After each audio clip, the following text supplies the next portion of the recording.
Tawana Freeman. Welcome to another episode of BLC TV. Thank you so much for joining us. I am so excited. We've had so many wonderful guests this year. I think that from all the people that have joined us, they have been enlightening, inspiring. They've helped us to kind of re-engage and recalibrate what's going on in our lives because all of us are in different seasons. So many different things happen, and we have to sometimes sit down with ourselves and just recalibrate, readjust.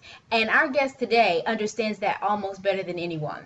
And that is our special guest, Dr. Laureen Wishom. How are you, Dr. Laureen? I am great. How are you this afternoon? You know what? I'm doing fantastic. And I want to talk about this book right here. This is your fabulous book. It's called Fit, Fun, and Fabulous in Career, Business, and Life. You know, that's a hot topic always. We always want to know how we can become better at this thing called life, no matter what area of life, right? Absolutely. But Dr. Wishom, one thing that I love about this book is that you gave us a nice setup. You said these are the things that kind of happen. Life happens. And when you are in the process of dealing with issues, changes, transitions, no matter how they come at you, you have to sit down with yourself and get real. You got to ask yourself some real questions regarding where you want to go, what you want to do now that the circumstances are in existence. So there's a lot of information in this book. I want you to introduce yourself to our audience. Tell us a little bit about how this basically came about, because we know that this book was written from a place where you were living in a circumstance. So tell us a little bit about what happened. And that was actually in 2009. I had gained 55 pounds because I was taking a medically prescribed steroid. It was at a time when, as you know, that was kind of the worst of our economical times. So like all business owners, my business was going through transition as well, even though believe it or not, I did very well during that time. But what was even more challenging was this weight. I gained 55 pounds and I thought about it and I figured out, okay, I've got to do something. And I was reminded of the things that happened in my life that I would just think about them and okay, that was fine. But I remembered that when I needed to do something that was traumatic, something that was great, something that was going to be life-changing, I made a radical decision. It wasn't just, oh, okay, I guess I'll do this. And so I knew at that point I needed to make a radical decision that I was going to get this weight off no matter what. Mm-hmm. So that's what I did. I started with a radical decision. I went on, changed the mindset, and 55 pounds later, 3.5 years later, the book emerged as a result of that. Because after I looked at changing my health, I thought about the other 7 segments of life. And I realized that, okay, if I can do this for my health and fitness, if I take these same principles, and I did the same thing for career, for my business, for personal growth, for relationships, what could I end up being and what things could I accomplish?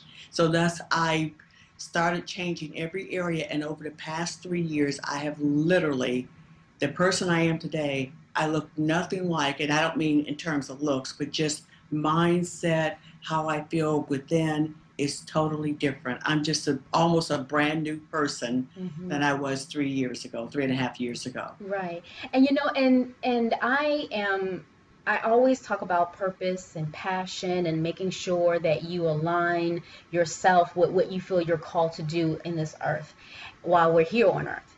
And the one thing that a lot of books will do, they will talk about passion and purpose, talk about how you need to make some changes, things happen, so you need to make some adjustments. But a lot of people leave you right there. They motivate you, they empower you to, just pay attention. It's in your head, but it drops you off and says, okay, I guess you're left to interpret what to do next. Right. The one thing I love about Fit, Fine, and Fabulous is the fact that you don't drop us off. You literally give us the information that's needed and that I feel that's required to see the entire process through. And that's what I call giving your reader actionability. So I am literally in a place where I can say, wait a minute, she's in this category. Let's talk about what she does every day, starting from, when you wake up in the morning. Right. How you set intentions. So let's talk about a little bit your the reemerging, your daily practices, some of the things that you can choose any category, but talk about how you put those types of actions into place. Well, I think what was for me, I really wanted to grow my business. The two things at that stage 3.5 years ago was health and was to grow my business. So that's where I started. And the more I became healthier, the more energy I had to start to focus on my career.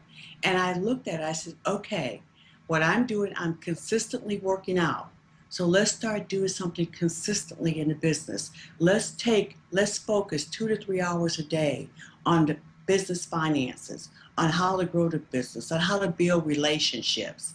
So that worked. And I said, okay, now let's look at getting more clarity. What do I really want my business to do?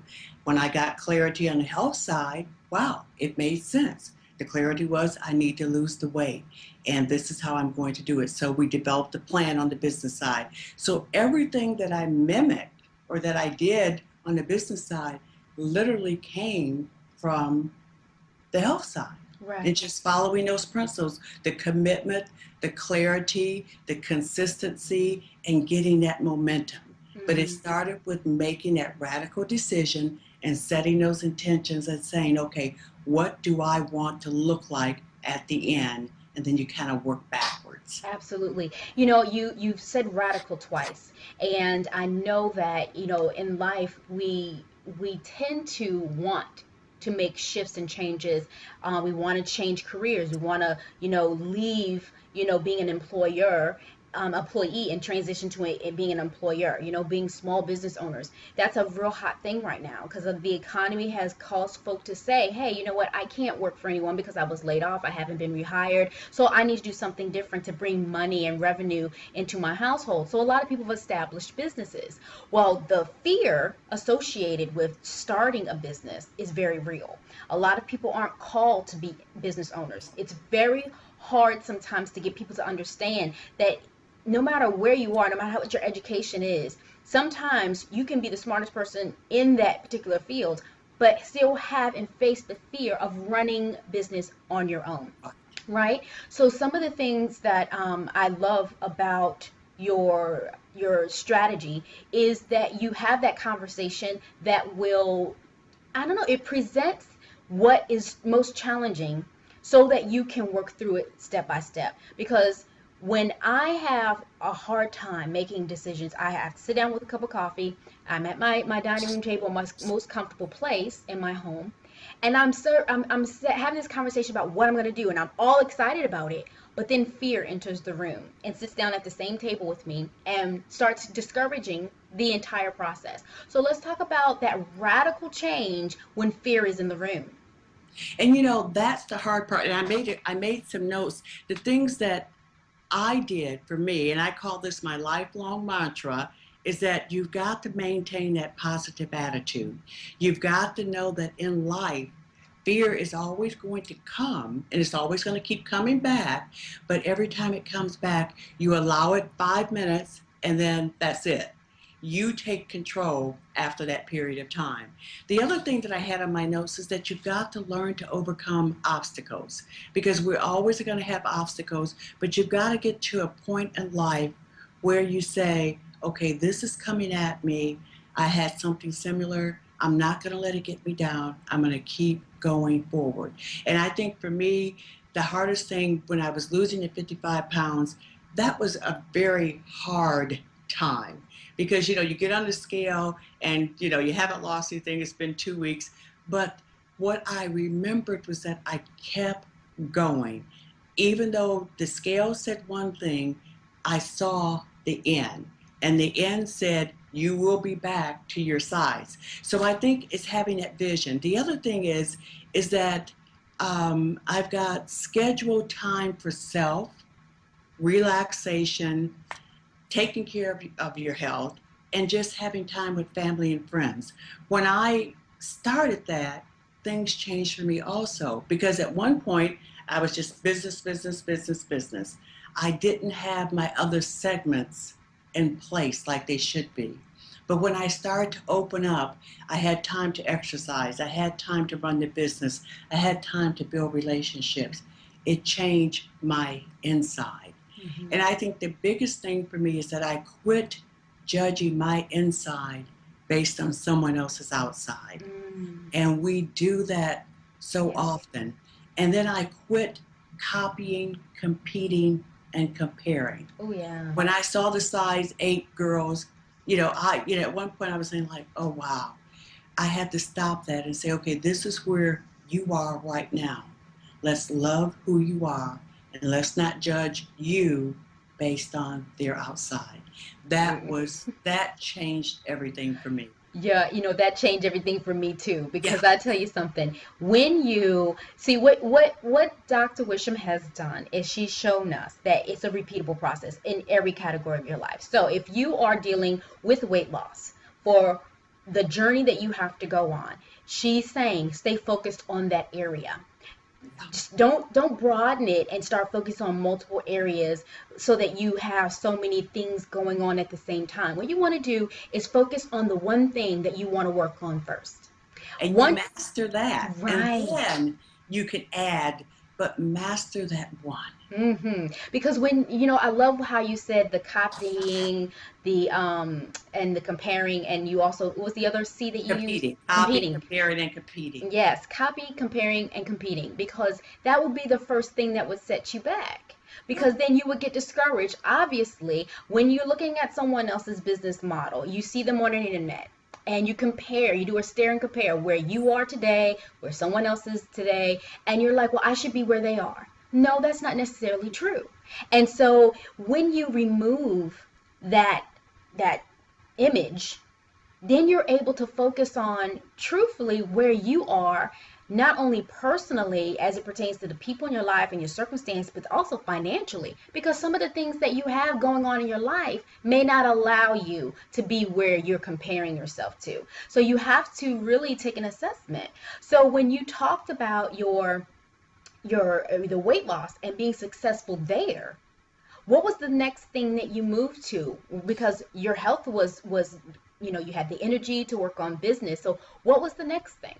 The next thing I moved to was personal growth. I did personal growth really before I did business because I knew I had to work on this. I had to work up here on the mind. I had to get back into that whole process of feeding my intelligence, of feeding my intellectual bank, I love of that. feeding who I am. Because how can I grow a business if I can't grow myself? Oh yeah. And so that was next, working on self. And that became, that's kind of an iterative process. I mean, we never stop, but I had to get back into that frame because the 55 pounds, it kind of beat you down. You know how sometimes things happen in your life, you just go, oh God, I just can't do this. Yes. And that's what that had done for me. So the personal growth gave me a whole new outlook. Absolutely. I got a chance to buy new clothes. I redid my closet. I redid my bedroom. Literally, I changed everything. And you know what? There's someone that's watching that's actually going through a divorce.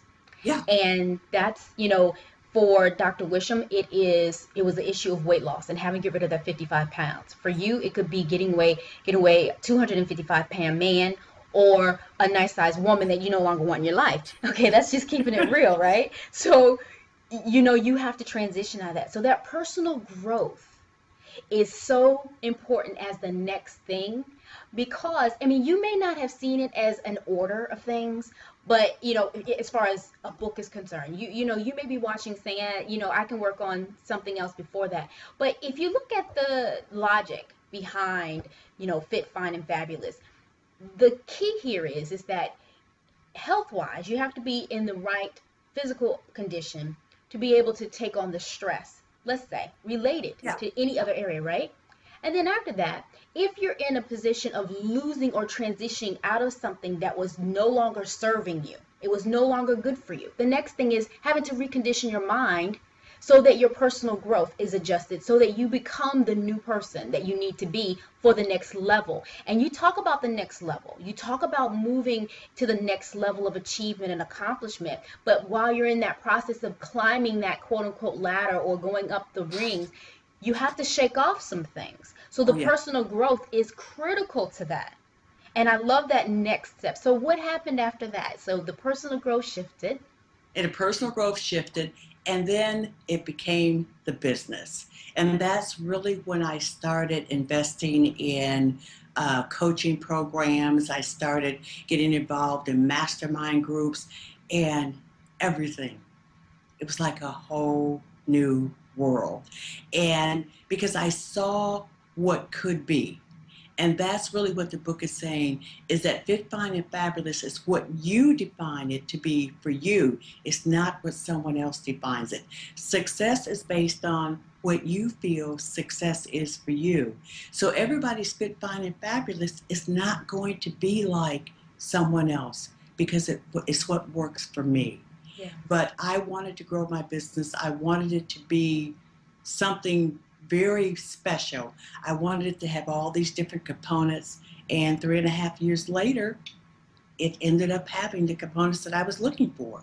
And you also mentioned something that that's important to refocus on, and that was visualizing. You visualized where you wanted to be. So how do you view vision boards? How do you utilize visualization? I have, I wish I had it here. My office is in the other area of my house. I literally take it from room to room. When I'm in the bedroom, my board is in the bedroom. And so I may be watching TV, but I always can look over and say, okay, there's my vision board. It's everywhere that I go. One of the things I'm going to start to do, I'm going to make a mini vision board, and I'm literally going to put it on my iPad. I'm going to, scale it down, put it on my iPad, because I truly believe you got to keep the vision in front of you at all times. Absolutely. I bought 7 blank picture frames, and one of the things that I did was I looked at them because there were 7 things I wanted to accomplish, and I saw, even though the frames were blank, I literally saw each one of those things being accomplished. And so the picture frames, I have another workstation, they're lined up. And as each one is accomplished, I actually put that picture in the frame. But otherwise, I look at it blank because I have to keep visualizing it. Sometimes if a picture's there, it becomes so, okay, no big thing. But when you have to constantly work the mind to see it, that's where the difference comes. That's So I fantastic. recommend with anyone, get picture frames. I've got the 3x5s. And if it's 5 or 7 things, line up those frames and every day visualize what's going to be in each one of them. That's fantastic. I never looked at it that way, because typically what we do is in your mind you see a blank canvas. You may know where you ultimately want to go, but you still see a blank canvas, and you tend to try to, you know, increase the vision of that blank canvas piece by piece, and but having those independent frames as the independent individual things that you want to accomplish is targeted. It's very targeted, and it's very laser approach to where you want to be. And so the one thing that our viewers needs to know is that, Dr. Wishom, she has a fantastic background. Yes, this sounds like it's just for women, but I must inform you that she has male clients. And so men, as you're watching this video, you may think about the women in your life and you want to refer the book to the women in your life. That's fantastic. But don't shy away from reading it yourself, because I believe that the information that's contained in these pages, yeah, okay, so guys, yeah, it's purple. All right, well, buy it for your girlfriend, but sneak and read it yourself, right? So at the end of the day, what's contained in these books, men, you love the coaching approach where you get results. Women do Yes. too, but you want to get to the results as quickly as you can, right?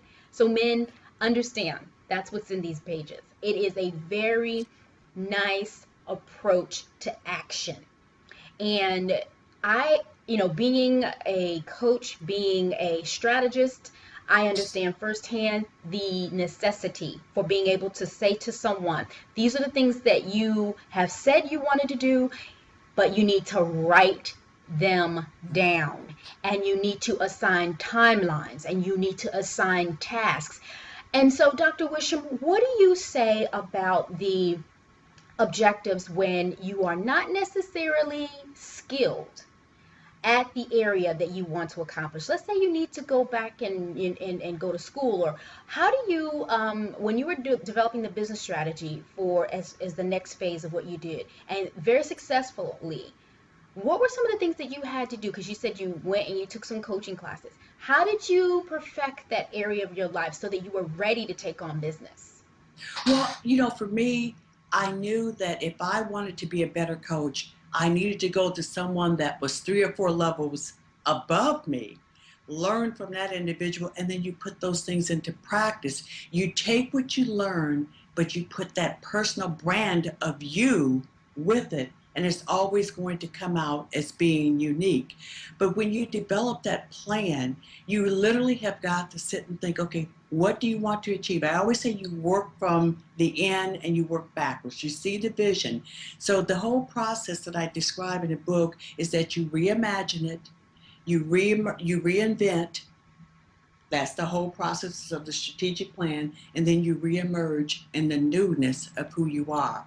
So that plan has got to look at, for example, I had one client, she knew that in order to move up on her job, she didn't need another degree, but there were classes that she needed. So we identified those classes, and so she went and got certifications. And those certifications moved her up. In addition to her changing her image, changing who she networked with, who she built the collaborations with, and then she developed her area of expertise. So she became that go-to person based on the expertise that she had, not that someone else has, because we all have expertise.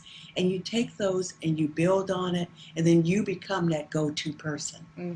And be open. You know, Dr. Wishom is showing us you have to be open to expand yourself. Sometimes you have a lot of certifications. You may have all the degrees in the world, but some of them may not be the right ones. You have to be open to, add to what you've already done.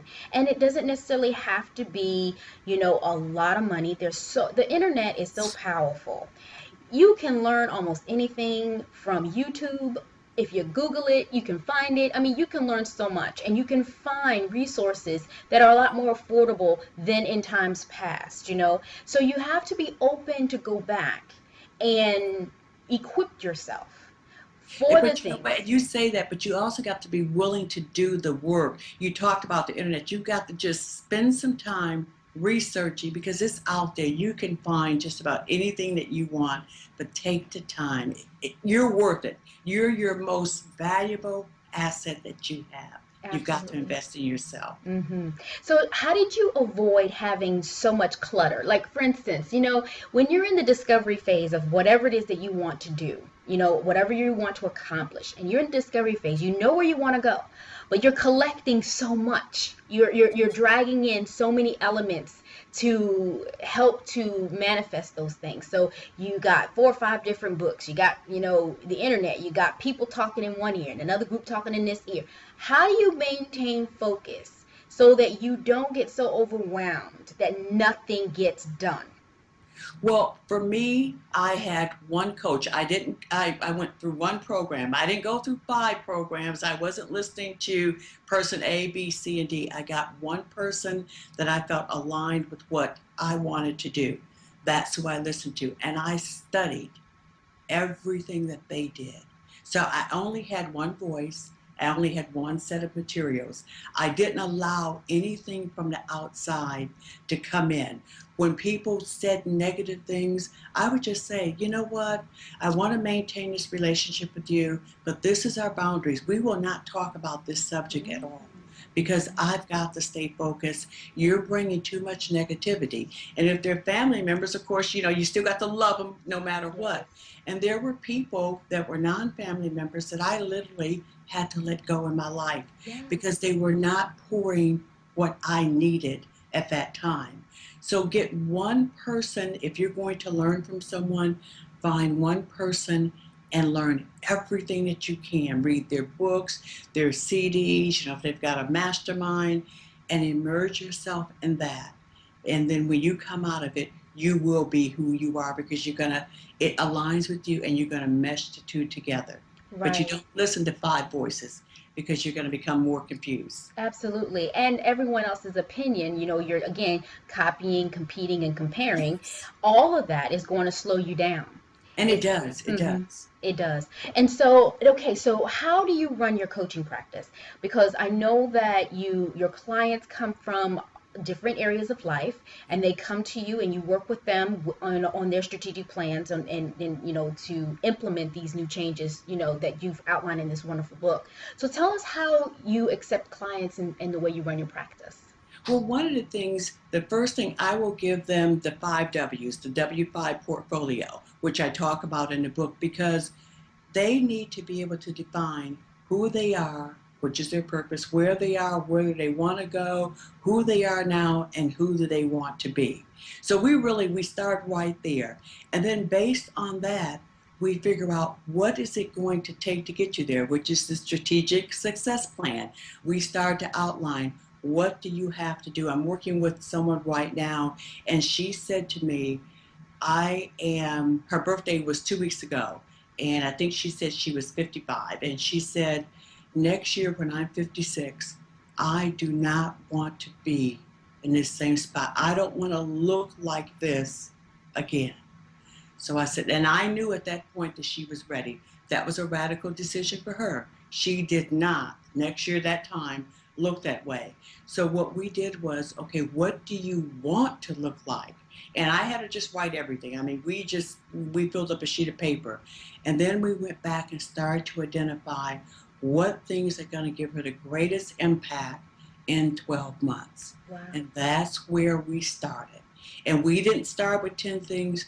We started with 2, because we didn't want to be so overwhelming that we don't get it done. And I know she's fast tracking. She will finish those 2 probably in 4 months. Then we'll go back to the list and take 2 more. But we're doing the baby steps. Because again, if we had to pick 10, that was going to be too overwhelming. Yes. So I truly believe when I work with someone, let's start with what's going to give the greatest impact. Let's give it all that we can. Let's be consistent with it. Let's just do it. And then when we get that done, let's bring in something else. Fantastic. Then you've got wins. And then you can look back and say, wow. Because isn't it great when you know that you've got some wins behind you? Yes. I mean, you know that you've got some yeses. It's not all those no's. There's truly some yeses. And that can take you forward so fast. Absolutely. You had a wonderful career before you started your coaching practice, and of course doing the business elements that you have in operation right now. Very successful, and congratulations on everything you've accomplished. But before all of this, what were your thoughts and opinions about coaching? Because we know how rewarding it is. Because, there are a lot of people in this world still today who may not understand what coaching is about and what it offers. So what were your initial thoughts about coaching before you entered into this area? And you know what's so interesting, when I was a double E, and I call myself a double E because I was an employee 8 to 5, and from 5 to 7 evenings and weekends, I was an entrepreneur. But even when I was at double E, still in corporate America, I had a coach, but they didn't know they were coaching, and I really didn't know. But there were people that I identified in corporate America. One was my director. I would never forget that. She had skill sets that I really wanted. She knew things that I wanted to learn. And I went to her and I told her, I said, I want to learn from you. I said, if you will allow me, I just want to learn. I said, I just want to watch what you do, observe what you do. I said, if there are meetings that you can allow me to sit in on, I just want to see how you do what you do. And she said to me, I would love to do that. And oftentimes we don't get anywhere because we don't ask. Yeah. And I did that, and I followed her. She became my mentor. She was my coach, and she really didn't know that for almost a year and a half. And really that's what helped me to get out of corporate in the fastest way possible, because I found someone that I could mimic, that I could learn from, I could glean from, and what she did, I did. Absolutely. Yeah. Absolutely. And so you are able to offer from that positive experience and everything else that you've brought to the table, you're able to take your clients to the next level. I mean, the success, I mean, the testimonials. For those of you who are watching, we're talking to Dr. Laureen Wishom, who is the author of Fit, Fine, and Fabulous. It is a wonderful book. I encourage you all to purchase it. Below this video, you will see all the information on how to connect with Dr. Wishom. Dr. Wisham, one of the things that I want you to do before I let you go, because it's kind of hard. I want to keep talking about a few more things, but before I let you go, I want to talk. I want you to talk to directly to that potential client who's watching, and encourage them to look at or to assess what's going on in their lives for radical action. Because, like you've been where they are. You're sitting in that place of decision. So tell them, encourage them regarding their next steps and how to adjust and be ready and actually take action. Well, I think like one of the things you said earlier, I think is so good. You've got to sit down with yourself. And I use the term in the book, I talk about dating myself. And sometimes date nights, we date days or nights, we have fun. Other times we sit quietly and we internalize, we listen to what self is saying.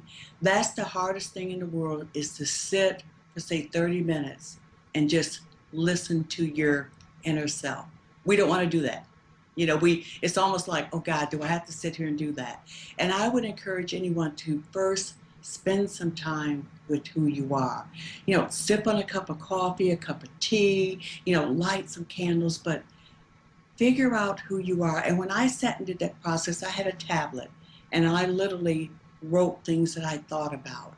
I thought about, what would I like to look like? Where would I like to go? What would I like to wear? How would I like my hair to be? I literally kind of took myself apart and then put myself back together in my mind. And I started with writing it. And once you can write something, you can sit and look at it. It's going to pop out to you what you need to do, where you need to start. And I pondered that list, I would probably say a good month, just pondering, what is it? What do I want? And inevitably, something's going to jump out. And when it does, that is where you start. Wow. And that's where I start with the clients. Where are we? What has jumped out for you as the most important thing that you need to do right now? And we all know, we all know that if we could change one thing, I can assure you, all of us can raise our hand and say, this is what I would change right now. Yes. Yeah. Yes, absolutely. And once you know it, it's just making the decision, Yes. I'm going to do it. But, don't make it so that, don't put a time limit, if you will. Yes. Just let it flow. Because the more that you do it, it's going to go faster anyway. But start somewhere, just with one step. Mm-hmm. If you do that.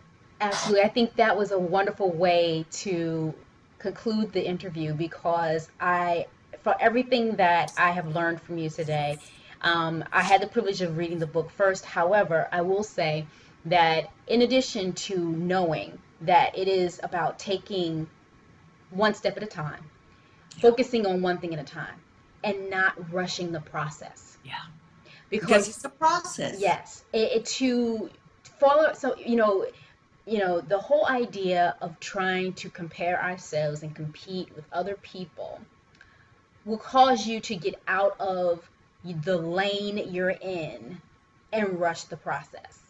If you remove those elements and just focus on yourself and focus on what you're called to do, what you're destined to do, without all those comparisons, then you're able to focus on the fact that it's not about time. I'm a strong believer in things greater than I am. I am a Christian, and this is the one thing I see, that man operates in time. We get caught up in time so much that we want to rush through or hurry up and make things happen before we're, a certain age or certainly, we start with the biological clock as women and we move from there so often. But understand this, God doesn't operate in those times, in the dimension of time. And if that's the case, and he doesn't operate in dimensional time. Your process or your life's calling or the things that you're designed to do in this world, try to avoid putting yourself in the limits of time and feeling like you've missed out because you've passed a certain mark of your life and time, because you've gotten another year older, because this particular promotion didn't happen, and that you're no longer the right candidate, or you're no longer where you need to be, and so you have to make too many shifts because of time. I think that if there's anything else that you can take away from this, is that Dr. Wishom is letting us know that everything has its perfect timing. And you that just have to enjoy the journey. Yes. Enjoy the journey. Yes, yes. Thank you so much for your time. You are wonderful, and the book is awesome. Thank you. Thank you. And I just want to tell the listeners, 3 things: never give up, never back down, and never lose the faith. And if you can do those 3 things, it will come. It will just happen for you. Absolutely. So if you're looking at this video, look right below it. You will see how to reach Dr. Wishom. You'll see where to purchase her book, and more importantly, you'll see how to contact her so that she can become your coach. Because see, if you're watching and you're resonating with things that she said and it's really coming to home, it's a good possibility you may want to give her a quick email and find out how you can have a consultation with her regarding where you are in your life, so that you can begin to take those necessary steps to make some radical changes with a strategic plan. With that plan, so that the reinvention is important before you reemerge. So you have to really ensure that you are ready for that. So thank you for your time. I look forward to having you back. Oh, my pleasure. Thank you so much. Like they should be. But when I started to open up, I had time to exercise. I had time to run the business. I had time to build relationships. It changed my inside. Mm-hmm. And I think the biggest thing for me is that I quit judging my inside based on someone else's outside. And we do that so often. And then I quit copying, competing, and comparing. Oh, yeah. When I saw the size